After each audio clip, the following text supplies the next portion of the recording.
আসসালামু আলাইকুম গাইজ, আজকে দেখাবো আপনাদেরকে মৌমাছি মধু আহরণ করে যে কীভাবে। আপনারা দেখতে থাকুন। আমি আপনাদেরকে দেখাচ্ছি। এইগুলো হচ্ছে সাগরকন্যা বলে আমরা, সাগরলতা যেটা, ওইটা হচ্ছে সাগরের পাড়ে বা বালু মাটিতে অথবা নদীর পাড়ে হয় এই ফুলগুলো।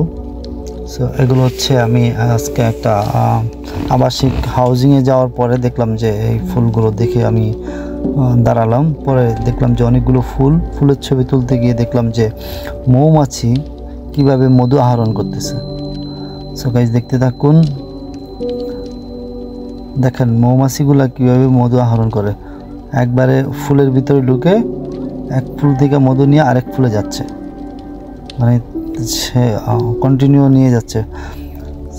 বন্ধুরা এটা জানে রাখবেন যে যে কোনো ফুলে মধু থাকে, যে কোনো ফুলেই মধু থাকে।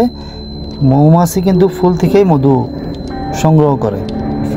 সো গাইস দেখতেই পাচ্ছেন অসাধারণ একটি দৃশ্য, যে এরকম আমি দেখে আসলে অবাক হয়ে গেলাম। এত সুন্দর করে ওরা একে এক সবাই আলাদা আলাদা এক এক ফুলে যাচ্ছে, এক ফুল থেকে মধু নিয়ে অন্য ফুলে যাচ্ছে। সো গাইস আপনাদের কেমন লাগছে দেখে আমাকে জানাবেন কমেন্টসে। যারা সাবস্ক্রাইব করেন নাই তারা সাবস্ক্রাইব করে দিবেন, লাইক করবেন। ধন্যবাদ সবাইকে আমার সাথে থাকার জন্য, অসংখ্য ধন্যবাদ। দেখেন